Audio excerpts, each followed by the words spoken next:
Welcome back, ladies and gentlemen. This is Andrew DFS, correspondent with FFMetrics, coming to you with our Week 7 lineup builder show.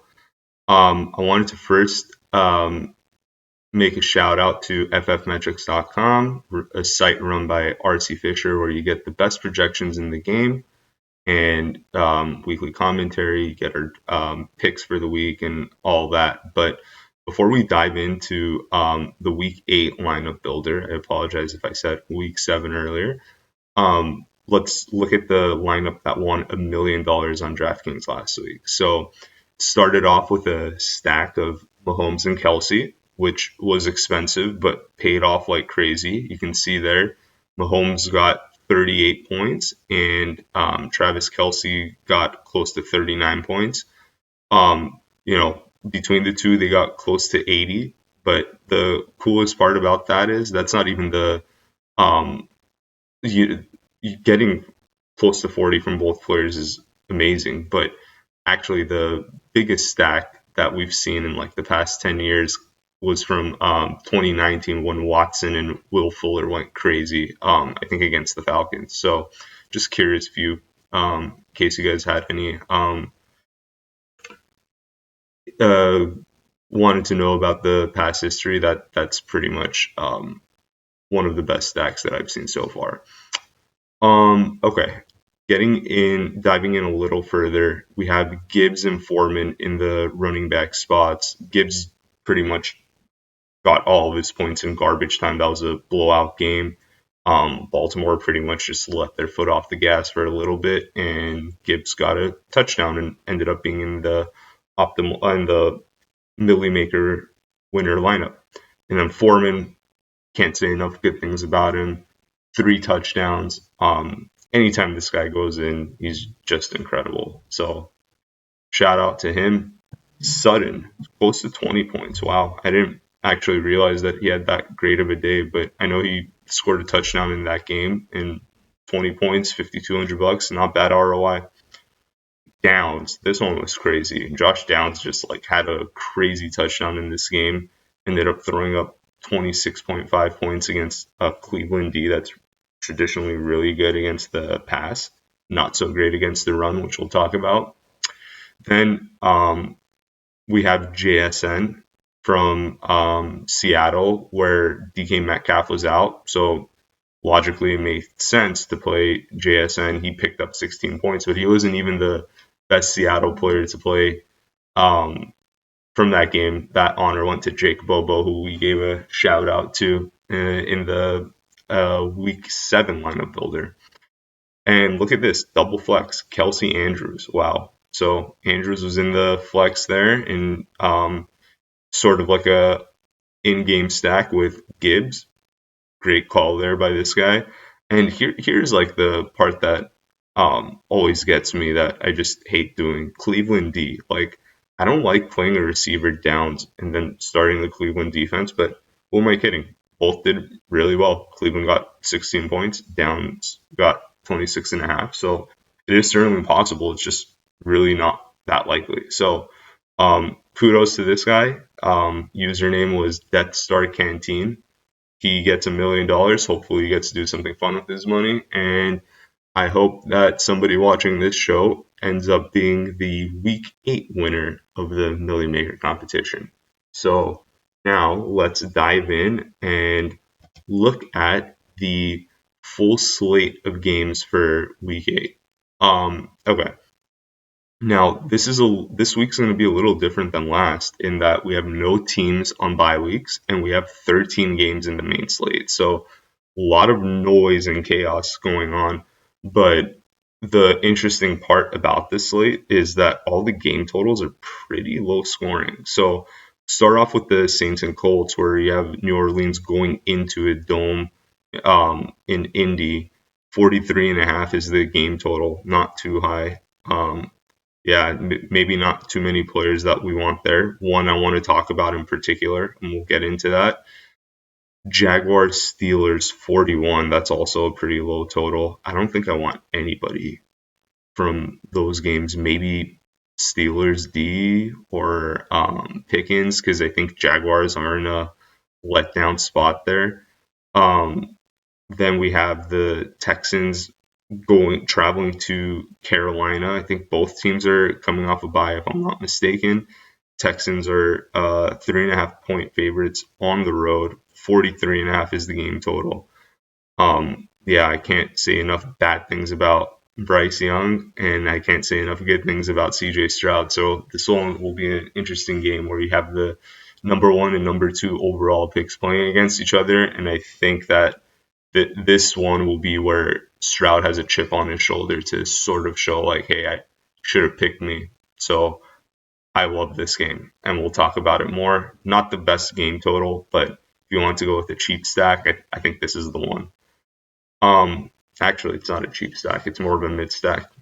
DraftKings recognizes how great Stroud is. Unfortunately, you can't get him for the $5,000 range anymore. Eagles Commanders. Eagles coming off a really great win, so now they're sort of like in a letdown spot against a Commanders team that got embarrassed in the Meadowlands last week. So Eagles 7-point favorites. If I was betting, I would take the Commanders as home dogs, 7-point home dogs. I'm probably just avoiding this game in general. Eagles dropped just as a flashback to last year. This is one of the games that the Eagles lost with a healthy squad when they went into Washington in prime time. So this game should be closer than just 7 points, but it'll be tricky. Rams Cowboys. So Rams just got embarrassed by the Pittsburgh defense. They're sort of like in a prove it situation. I don't know that going into Dallas is the best spot for them, given the discrepancies on the D line versus offensive line between the Rams O line being bad and Dallas's D line being pretty damn good. My betting instincts tell me that you have to take Rams, but DFS wise, I don't really see anybody there. The game total is not that bad, 45.5, but I'm not really excited about playing anyone there. Maybe Cooper Kupp in a bounce back spot, but he's really expensive, so you're not really going to get any discounts there for that off performance last week. Okay, Patriots Dolphins, 46.5 is the game total. Dolphins are 9.5 home favorites. Dolphins are in a comeback spot where they got waxed by Philly, and now they have a flailing Patriots team that somehow beat the Bills last week. Emotional win. I just don't see the Patriots keeping this one close. All their problems are still there with the coaching staff, with I should say the offensive coaching staff, them just not having offensive weapons, and Miami. If Tyreek Hill is healthy, this is going to be probably a blowout. They're probably going to toss the ball everywhere and try to get a really convincing win. Miami is like the Dallas Cowboys of the East. When they get a lesser opponent, they want to just mess them up bad. Jets Giants, really low game total, 35.5. I think that's probably the lowest we've seen all season. Holy, I wonder if there's any weather constraints there. But you have you have the Jets D, who might be the best in the game, and then you have the Giants D, who's up and coming. I think the Jets, I think like betting wise, you want to go Giants here, them being 3-point home dogs. But yeah, I mean, the Jets D is just hard to bet against. So this is more of a stay away game for me. A couple of like DFS players we can definitely look at here, especially the Jets D. I wouldn't play anyone on the Giants offense. And maybe Breece Hall, who is going to be the chalkiest play of the week. Now we have the Falcons and Desmond Ridder, who would probably be a third string quarterback on most teams, traveling into Tennessee, where Arthur Smith goes back to his original coaching spot with the Braves. And now we get to see Desmond Ridder on the road. Titans are 2.5-point underdogs. If you hear the word home dog and Titans, same things with Steelers. These guys are money. This is like what you want to bet on. So Tennessee should win this game. They're going to be starting Will Levis. That's what all the signs are pointing to. A lot of people are playing Falcons D, and they're great, and they've been doing really well, but I'd really stay away from this game because I think that there's potential for Tennessee to blow them out. Vikings Packers, again, Vikings emotional win. They're 1 point favorite somehow going into Green Bay. No Justin Jefferson. Um, yeah, I mean betting wise, this is take Packers. DFS wise, Jordan Love I would play. Watson I'd play. Addison's chalky, and Green Bay has a really good secondary, so I'd stay away from it. This is a spot where Vikings can let down very easily. They're not that great of a team. They're on the same level as the Packers, and the Packers are on a 3-game losing streak. So yeah, Browns Seahawks. I love the combo here of Seahawks D, which is really good, and Kenneth Walker against a Browns team that is really great against the pass, but you're starting to see their run game kind of collapse, and Walker's coming off like his he didn't have a touchdown last week. Before that, he had 4 straight games of touchdowns. So like this is a good bounce back spot for Kenneth Walker. Over under there is 37, which is what you want to see if you're going to go like a running back defense sort of combo. But just make sure that Kenneth Walker is healthy and ready to go game time. Chiefs Broncos. Broncos 7-point home dogs. 47 is the over under. Broncos are coming off a pretty good win against Green Bay. But yeah, I don't see anything there. That was just more them being in the spot to take Green Bay. But yeah, Chiefs should cover this. Mahomes is going to be one of the chalkiest plays here. So is the Chiefs defense, just given how bad the Broncos have been. I don't really have a good read on what to do here. Like if you went Mahomes, like do you stack him with Kelsey again? Like does Kelsey really go back to back when but I don't know. Maybe you can check if Taylor Swift is at the game. Bengals Niners. This one's really interesting. Niners are 5-point favorites, and Brock Purdy might not clear the concussion protocol since he's coming off a bye week. Their defense is really freaking good. Joe Burrow is coming back into his own. I think Bengals win this, and I think they might actually win this convincingly too. This is one of my favorite plays of the week. So if you want to go Burrow here, it's not a recommended stack, but I'm for it. I would push for it, and I totally see the logic there. So, and the Niners are really like besides their game against Pittsburgh week 1, some quarterbacks like had their way with them. So, I mean, their defense is really good, don't get me wrong, but you take out Pittsburgh, take out, I think, Daniel Jones, who just looked horrendous. Like, Stafford looked fine, Dobbs looked fine, Kirk Cousins looked fine. Joe Burrow is one of the best quarterbacks in the league with great weapons. It's going to be the best offense they've played thus far. I think this is a letdown. Like, Niners are looking for a victory, so I don't even want to call it a letdown spot, but this can be a shock loss for them. 2-game, so they would potentially be on a 3-game losing streak if they drop this game, since they dropped the Browns game 2 weeks ago, Vikings last week, and now this one. So I still think the Niners are a really, really good team, but I think they sort of need this like punch in the face right now. Ravens Cardinals to round things up. Over under there is 44.5, and we have the Cardinals as 9.5-point home favorites. Cardinals, like, can't really say enough good things about them. Everyone thought that they would just bend over, but they're doing really freaking well with what they have. But now they get a Ravens team that's starting to find its own. They crushed Detroit last week, as we called out on this show. I think we can see something similar here. You have Lamar going into dome. Okay, when you get good quarterbacks that are typically outdoor, like Allen, Burrow, Mahomes, and you put them in a dome, they usually go crazy. And that's what we called out with Burrow when he visited the Cardinals earlier this year. I think this is another spot where you want to sort of chase Lamar here and play him in this game. So I wouldn't be afraid of starting him. Okay, that's the roundup. Now let's do let's dive into DraftKings and actually like start building out some lineups and checking out players. So we'll start with QBs here. Um, Mahomes is going to be the most expensive one. That makes sense to me. I mean, if you just think about it, Denver's giving up a ton of points to QBs. Mahomes has been on fire, 8,400.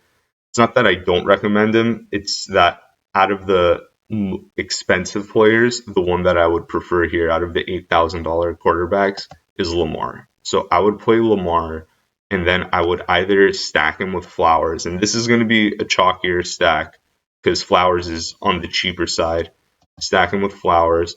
Or if you want to get less chalky, you can stack him with Andrews instead. But Andrews is on the expensive side, and Arizona does play the tight ends pretty well, fantasy point wise at least. So I don't know. If you want another expensive stack, Mahomes, Kelsey, like that, this is just you're asking for trouble here. But yeah, something just tells me that Kelsey's not going to go crazy 2 weeks in a row. But if you want to do it, that will probably be the most expensive QB stack of the week. So look at that. Since like his 12, he's had a 12-point game in week 4. He was out week 1. So yeah, I mean, he's crossed 20 points, let's see, 3 times here. But this isn't like 38 is the only time. This game obviously is worth his salary. He 4x'd it. But here, for example, like this isn't the best ROI. So like if you get if you're paying 8,400, you need this again. You need another 38.9. So that's why I'm kind of like, I don't know if I'm going to get a 38.9 out of Kelsey. With Lamar, I feel it. With Lamar, I can see him getting another 30 points. Even Mahomes, but Kelsey, I don't know. I don't know that I can trust him to. Kelsey's priced like a high-end QB. Like that, it's just a little much for me. 37.88 points. You can look at his salary too. Like he's only breached 30 twice. He was close here, but I think that this spot, if you look at the times that he didn't really cross in, he was at Tennessee, which is a tough spot. Again, Tennessee at home is very different than Tennessee on the road. Then you have at Pittsburgh, which is not an easy place to play. At Cincy, that's a tough B. And then, yeah, that Houston game, that was the first game again with his offensive coordinator or whatever. So now he's on the road against a smash spot for Lamar Jackson. Going down the list, I can see a case for Tua. I'm not really excited about it because Hill's been injured. Wall's been injured. If we're both ready to go, this would be like kind of like a mouth-watering like bounce back spot for them. Just considering how they got embarrassed last week, they're probably going to want to run up the score to prove themselves. Kirk Cousins against Green Bay passed. I think whatever the hell he did against the 49ers, props to him, kudos to him. I'm not chasing that. Stafford against Dallas. I mean, Stafford's due as well, just given how bad he played against Pittsburgh. I just don't think Dallas is the spot that you want to play him. Stroud is the interesting one. So Stroud is a very, very interesting stack. And if I wasn't so infatuated with Lamar going into the dome, this might have been the one that I play. And I'm still considering him, to be honest with you. He's going into Carolina where they're not really Carolina's defense isn't really all that great. He has a chip on his shoulder going into this game. He has the better team, the better coaching staff. Like this is a really good spot for him. So the way that I would play this is Stroud, and I think Robert Woods is going to be out. So if we just go into the Houston matchup, maybe I skipped over it. There we go. Robert Woods is going to be out. This is a good Tank Dell spot. So worst case scenario, just play. If you don't want to play Stroud, you can at least play Tank Dell. And I don't know that I'd play Thielen on the comeback piece. I'm just really nervous about. First of all, that price is kind of crazy for Thielen, 6,600. But yeah, I just don't want anything to really do with Carolina's offense. I think this is a spot where they can really look bad, and Houston's probably going to come after Bryce Young. They're not going to really let their foot off the gas to sort of justify like Stroud and hype him up and everything, you know. Trevor Lawrence going into Pittsburgh. Yeah, even though Pittsburgh's coming off a crazy win against the Rams, they're home underdogs again. Tomlin does really well in this spot, and the Pittsburgh D's probably gonna crush Jacksonville. Yeah, I don't want anything to do with it. Prescott, no thank you against the Rams. Just can't trust Prescott, even though this could be a spot for him. Just not against the Rams. I mean, they play up and down to their competition, but I don't trust them. Burrow going into San Francisco, I wouldn't really read too much into that third spot. You're getting a top flight QB for $6,000. I mean, a rookie quarterback in Stroud is priced higher than him, and I would stack him with Chase. And yeah, that is a really good like mid-level play. So I like Jackson as my expensive play. I like Stroud and Burrow as the mid play. So if you wanted to go Burrow, you can put Burrow up here and then stack him with Jamar Chase, 8,100. I mean, look at that. Instead of playing 16 grand, you get Burrow and Chase for 14. Yeah, they're not playing Denver, but this is a lot easier to. So when you have 14 grand guys, I mean that's pretty like to 4x 14 grand. That's not too bad. Like that's just 56 points. So the Burrow and Chase could easily do that. So moving on.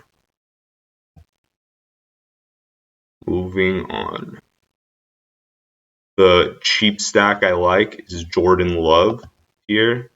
So Love, I know we talked about him last week. We liked him last week as well, but I think this could be the spot where he pops. And he hasn't, you're sort of betting a stock that keeps going down. He hasn't really done all that great. Let's look at his game logs.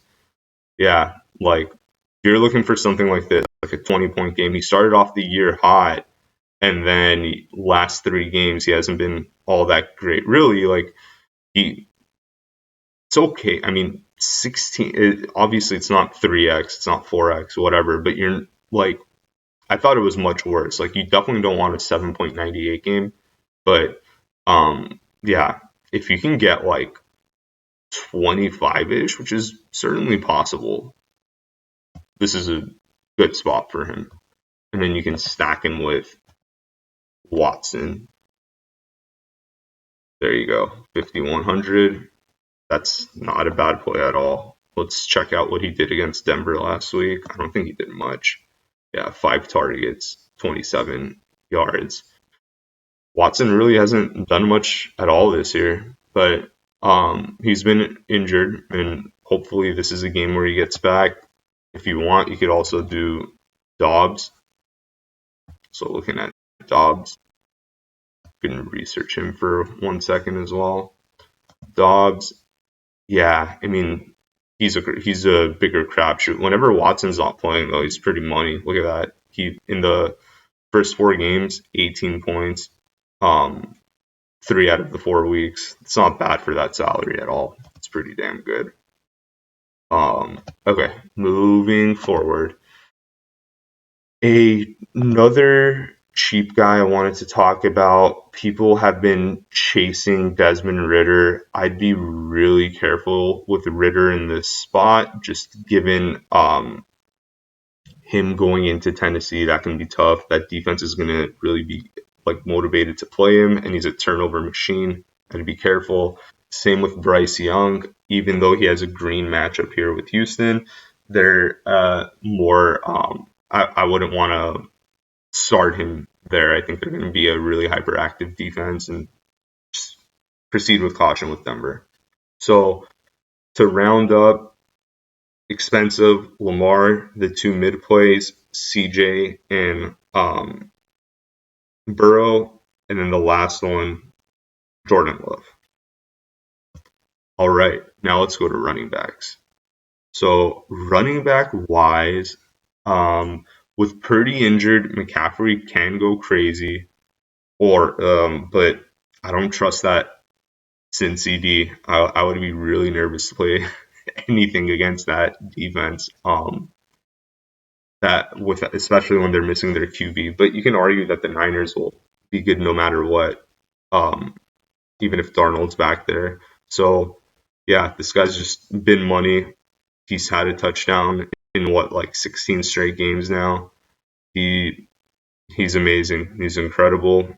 Best fantasy asset thus far this season, but very expensive price tag. Saquon Barkley against the Jets D that can be had on the ground, but yeah, the game script there's a chance where it really tilts away from the run game, so I'd be careful with that. Mostert, questionable. Let's not talk too much about him. Derrick Henry hasn't really done much, and Atlanta is defense. They're pretty good. I think they're gonna fold here. I just don't know if Henry's gonna go crazy. The salary doesn't justify the decreased production. So like this isn't. I would be more interested in Henry in like the maybe high 6 range as opposed to the mid 7s. He's not priced accurately yet. I'd avoid Pollard against the Rams. I don't think that's a good spot for him. Kamara is one that I'm very interested in, and he's not chalky at all. This is one of my favorite running back plays of the week. So you're getting him in a dome against an NDD that's really bad against the run, and Kamara is just a freaking machine. What can I say? I'm glad that he's expensive and you need to pay up for him because that sort of deters people away from him. But since he's been back in 2 games, like he's had 14 targets in 2 of the 4 games. He's had at least 8 targets in 3 of the 4 games. So he's a PPR freaking machine. This guy has the potential to go 30, 40 points. And yeah, he can break a slate. And the fact that he's not chalky, I love it. And he will be in my lineup.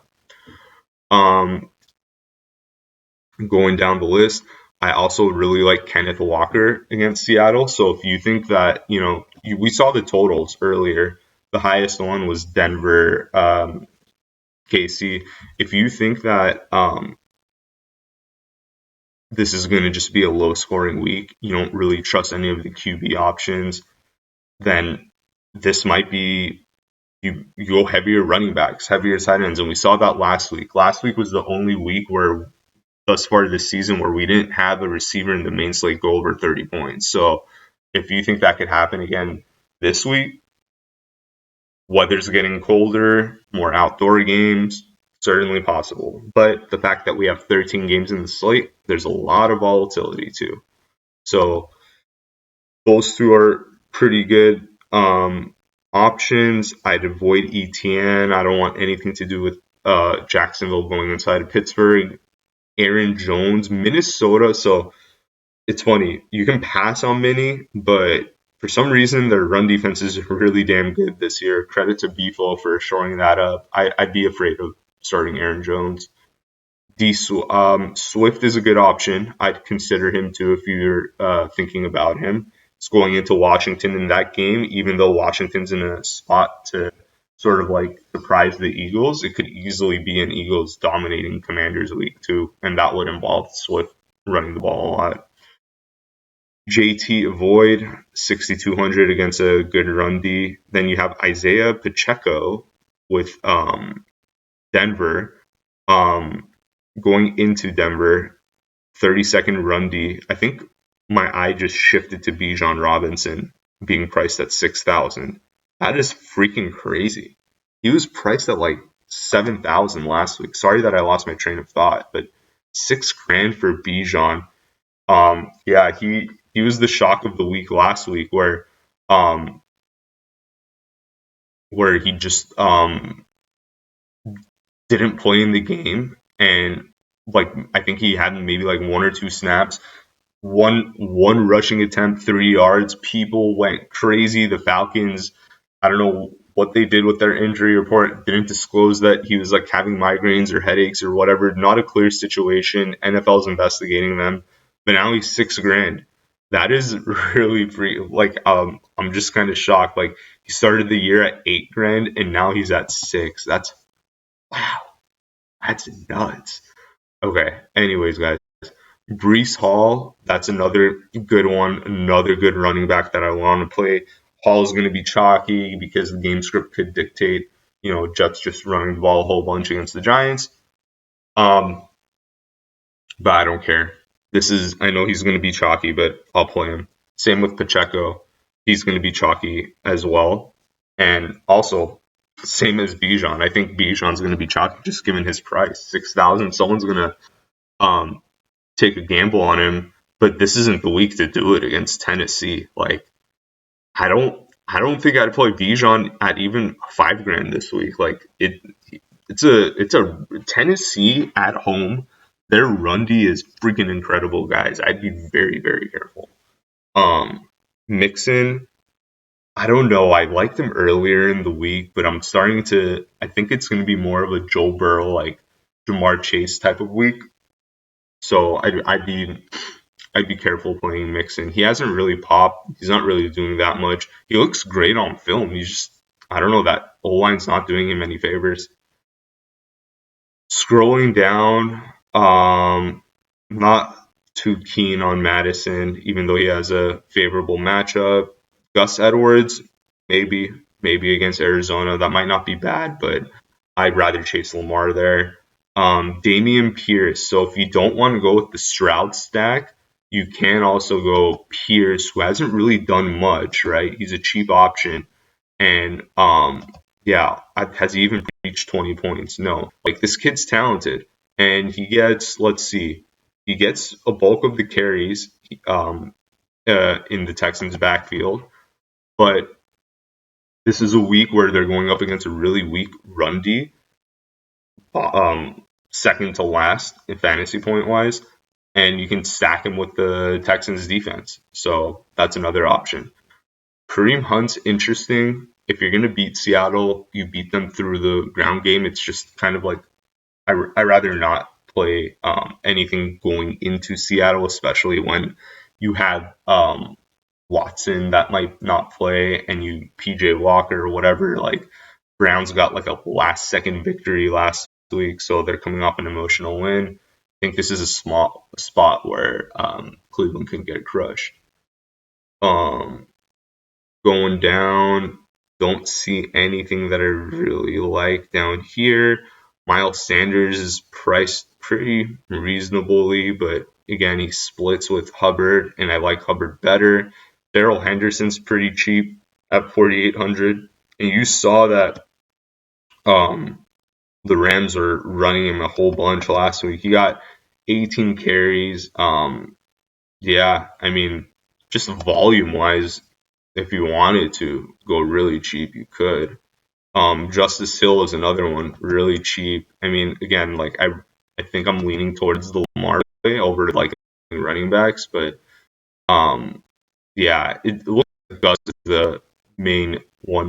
If you're gonna play a running back from the Ravens, you probably want to play Gus. So just looking at Gus's carries in a blowout, let's see, because the game script could be really.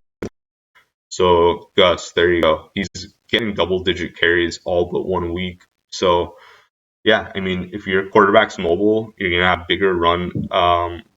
You're gonna have a lot bigger like holes or whatnot. A lot of this 21 is skewed by that one huge catch and run he had for 80 yards. So that's 9 points there. You take that out, and it's really like just 12 points. It's not anything too crazy, but yeah, I mean, I don't blame you if you want to try to chase it. I just like different other options this week. DeMarcado is an interesting one because he's like, a lot of people thought 2 weeks ago against the Rams he would go crazy or get more carries, but then last week is where we really saw him start going off. So since he's where Connor went down mid-game and he put up 12 points, Rams, he didn't do much. They have a pretty decent run D. So, I mean, that's part of the reason why I don't want to play Pollard. And then in Seattle, he got activated. Guys, if you're going to attack Seattle somehow, some way, it's through the ground, not through the pass. And you saw DeMarcado, 13 carries, 5 targets. Like, this guy could be a PPR machine. So I don't hate that as like as a cheap bring back piece on the stack, but I'll tell you one that I like even better than that. Okay. So I think we're okay. I don't want to really dive into anything else here. I think we're good. Just doing a quick check of all the really cheap guys, and I think we're good to move on. Receivers, we talked about stack options, but let's talk about some like one-off pieces as well. Tyreek Hill is going to be the most expensive play at 9,500. He's had an injury that he's been battling this week. It's kind of tough to pay up that much and have the risk of injury, but also that's why he's not chalky. And they're in a spot where you can they're in a really good like bounce back sort of situation. So if you want to play Hill, go for it. Same thing with Cup.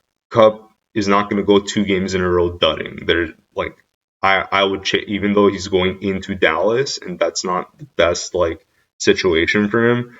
I just can't see the guy being quiet 2 weeks in a row. That would be nuts. Chase is another good one if you want to go with the Burrow stack. AJ Brown, I mean, the guy's just been freaking money. So green light on all the top 4 receivers. Obviously, you got to pick one. If I had to pick one to play, I'm going to play Chase. I think this is a good spot for him, but you can't really go wrong with any of those 4. All of them are pretty much due. Now let's talk about the 7,000 range guys. Do I like anyone there? Nakua is tough. I just can't. I think this is going to be Cup's week, so I'd pass on him.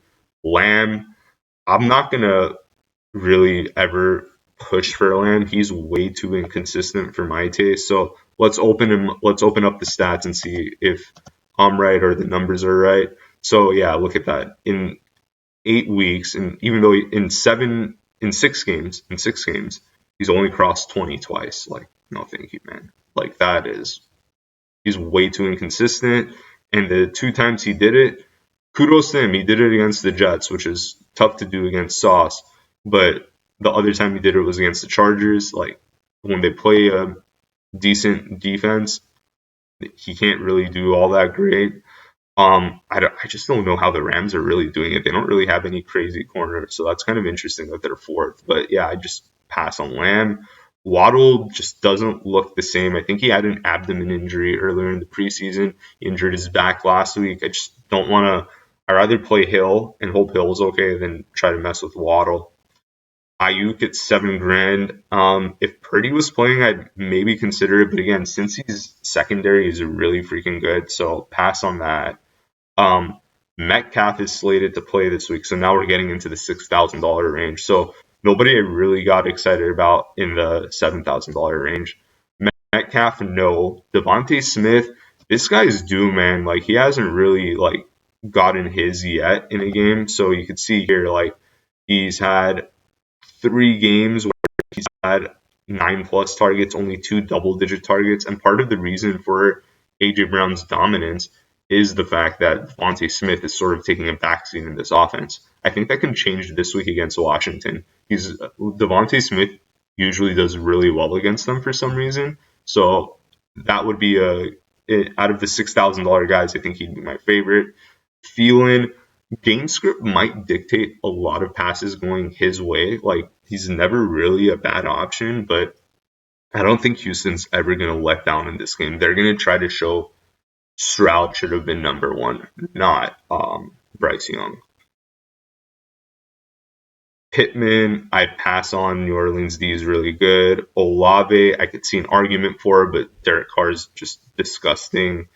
Garrett Wilson, I could, but I'd rather just play Brees if I'm going to do anything out of the Jets offense this week. I don't think it's going to be a crazy passing week, but I mean, honestly, as a cheap stack, if you wanted to go the Wilson and Wilson route against the Giants, I don't blame you. Not excited about it. Probably like Love and Watson a little more, but thinking about that more, you could do that as well. You could probably do that. Amari Cooper going into Seattle. Yeah, I mean, look, that Seattle 29th rank, that's a lot of that has to do when they didn't really have their secondary pieces healthy in the beginning of the season. As you guys all might recall the famous like Puka game week 1 where they went crazy, where the Rams went crazy on them. So yeah, I mean PJ Walker or whatever the hell Cleveland's going to start against Cooper, against the Seattle. Yeah, I just don't like Cooper here. Lockett's questionable. So that can be interesting for Jake Bobo and JSN, because probably Cleveland's going to be all over DK Metcalf, but Cleveland's really good against the pass. I don't know how the hell Downs caught that huge touchdown over them. Pittman got one too, but generally they're very good against receivers. Christian, okay, now we're getting into the 5,000 range. Not a big fan of Kirk against Pittsburgh and Ridley, even though they went, even though Pittsburgh let Nakua go crazy, but they shut down Cup. I think if I had to pick one, I'd maybe do Kirk, but I'm not excited about either. Both have Pittsburgh shown that they can pull the receivers out of the game if they want to. The one that I have my eye on is T. Higgins, actually at 5,900. That's pretty freaking cheap. He's coming off a bye week to rest up. He hasn't really done much since that Baltimore game where he threw up 2 TDs. So this might be a spot where he does well. At 5,900, doing a Burrow Chase Higgins stack, I'm for that. I can see that. Addison. Yeah, I don't know. I don't know how I feel about Addison going up against Green Bay secondary. I mean, I could have probably said the same thing against San Fran, but San Fran can be had on the secondary side. I just don't have a good feeling about the Minnesota offense going into Green Bay. Pickens against Jacksonville, I can see that working out. Not that I'm going to chase it, but I can see it. Flowers, I like a lot. I'd play him in a stack. We talked about that already. Nico's another good one. Like if you're gonna stack Stroud and you don't want to go tank, you want to go with Nico, that's fine as well. Going down the list a little more. Yeah, I mean, Scary Terry really hasn't done much this season. I'd avoid Hopkins, Judy. None of them, I mean, all of them have bad matchups and they haven't really done anything crazy. Same thing with Sutton, Hollywood Brown. Could be a revenge spot, Hollywood Brown going up against his former team. But yeah, I mean, that one's a really tough. That's a tough one, and I like another piece a little better on the Arizona side, and we'll talk about that soon. Christian Watson, we talked about. We like him. Drake London, I mean, at 5,100, it's almost like even though Atlanta's going to get smashed against Tennessee, I don't know. At 5,100, London, the amount of targets he gets in a game, that salary, he's clearly mispriced. I don't understand how someone like Derrick Henry is priced 7,700, and we've had so many games of him where you just see that he's not getting that crazy usage or whatever as years pass. But then you have someone like London who has minimum 6 targets, and then you have 7, 7, 9, 12. He gets his touches, man. Desmond Ritter's going to look for him, force him the ball. He was 1 yard away from scoring a touchdown last week, which I bet you if he did that, he would have maybe he would be closer to $6,000. So going down the list, we like Tank Dell a lot this week. Again, going up against Carolina, I think that Stroud's going to try to feed him. No Robert Woods, which is good for him. Going down, Downs is developing a connection with Minshew, and he was developing one with AR as well before he went down. I don't know. I don't like playing anything against the Saints, so we'll see. Going down the list, we keep seeing we see Dotson, not all that great, and then we go down, and I don't really think that I like anything here. So we keep going down the list, and we see, I don't like anything else here. So Jake Bobo could be interesting at 3,500. I also like Cedric Wilson a lot as well.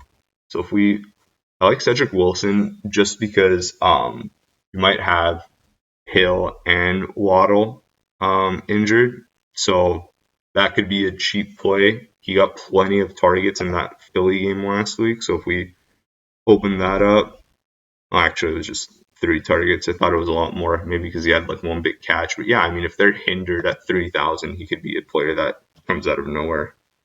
Okay, and then now we can dive into the tight ends before we get into the defenses. Kelsey's going to be the most expensive at 8,400. Again, he has an easy matchup against Denver, but I just can't see him drop 30 2 weeks in a row. That's asking a little much, and he is on the older side, but who knows? Maybe you can see if Swift's planning to attend the game, play him. If she's not, then don't play him.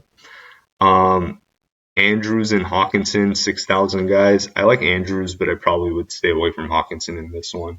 I can see Andrews doing well, but I'll show you something that I like better. You guys know that I'm all for the cheap tight ends. Last week was National Tight Ends Day, a day or whatever. So I think this week's going to be a lot different, where we have where the cheap tight ends do well again. Kittle. Yeah, since he has problems against tight ends, and if it's Darnold, he's probably going to force feed it to Kittle versus try to go outside to like Ayuk. He'll be like the safety valve or whatever. So I could see Kittle doing well, but not really excited about it. Same with Goddard. Like Goddard can do good. Waller can do good as well. Like those guys all have a chance to do well. I just don't think that any of them are going to really justify their salary. Going down the list, Evan Ingram I'd probably avoid against Pittsburgh, but I like Taysom Hill at $4,000. If he's ready to go, I think that can be a spot to play him. I mean, can't say enough good things about Taysom Hill. You're basically getting a QB and slotting him into the tight end spot. So look at that. Past 2 weeks, 8 targets in Houston. Jacksonville, he had 5 targets. This guy is a freaking weapon. You can literally you can do a full passing touchdown, rushing touchdown, receiving touchdown with this guy. Like he certainly has that within his range. Schultz has been doing okay too, and he can be a pretty decent play, especially with Woods out. Like you could see here, okay, he's pretty much 50-50. He's either going to get 7+ targets or he's going to get something low like 3, 4. But last 3 weeks he's had more than 13 points, so not that bad. And with Woods out, that can be an interesting one too. So I like Schultz. I'd stay away from Pitts this week. I don't like anything with the Falcons offense this week. It scares me, but let's at least give him his due too. He's not getting as much volume as Drake London, but it's a decent amount for his price, like 4, 6, 11, 4, 9, but it's not enough for me to really get that excited. I'll show you the tight end that I'm excited about this week. We're almost there. Yeah, it's a cheap one. I think he's priced below $3,000. Jake Ferguson's another okay one. Like I'd rather play someone in this range than pay up for Kelsey going off 2 weeks in a row. Same with Andrews. Andrews popped last week too with 2 touchdowns, but you can even see here, when I say Andrews popped, if you open up Andrews' stats really quick, you can see that he only dropped 22 points. That's a pop game for him. Yeah, nothing crazy. He had the big one with 38 points, but it's just not that common with tight ends. Going down the list a little more, Jonnu Smith gets a lot of targets. He's good. Conklin, but again, I don't want to play anyone against Tennessee. Conklin can be interesting.